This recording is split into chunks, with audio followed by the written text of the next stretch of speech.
algunas de las preguntas que se obtuvieron fue si pudiera usted mencionarnos una sentencia emitida por la Corte Interamericana que haya sido importante para México y explicar por qué.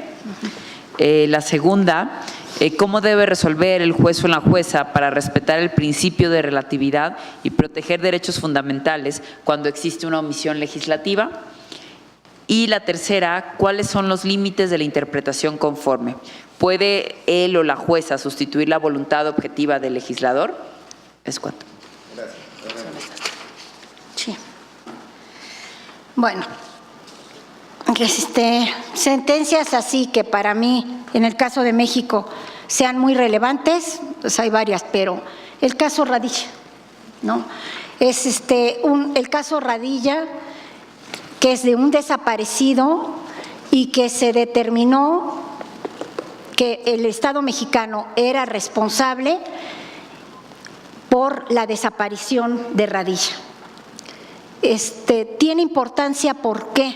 Porque le habían dicho, primero, por la jurisdicción de los tribunales. O sea, acudieron, la hija de Tita Radilla acudió a la Suprema Corte de Justicia. En la Suprema Corte de Justicia le dijeron que no eran competentes para conocer de este asunto, que era el fuero militar, y el fuero militar tampoco le dio acceso a la justicia. Entonces, se le denegó acceso a la justicia porque no quería ningún tribunal en México resolver la desaparición de Radilla. Llegó a la Corte Interamericana de Derechos Humanos y en la Corte Interamericana de Derechos Humanos se analizó precisamente el crimen, crimen que es la desaparición forzada, que ya tenemos una nueva ley a partir de la desaparición de los 43. Es uno de los temas más relevantes que ha resuelto la Corte Interamericana de Derechos Humanos y que señaló y puntualizó, porque México quería zafarse de su responsabilidad. Entonces dijeron, no, es que nosotros ratificamos el Estatuto de la Corte Interamericana de Derechos Humanos de 1982 en adelante.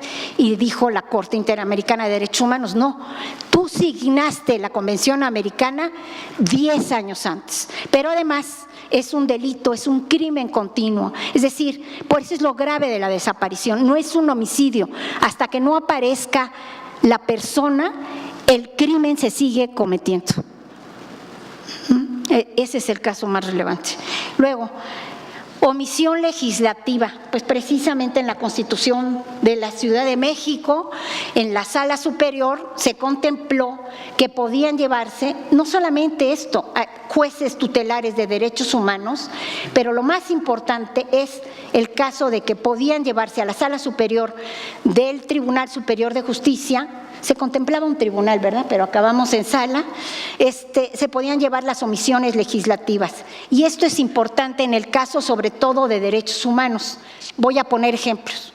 ¿Cuánto tiempo tardamos en tener una ley de desaparición forzada que fuera aplicable y efectiva? 3 años y me quedo chiquita.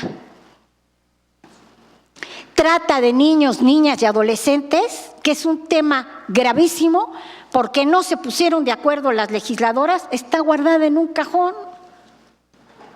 Guardada en un cajón.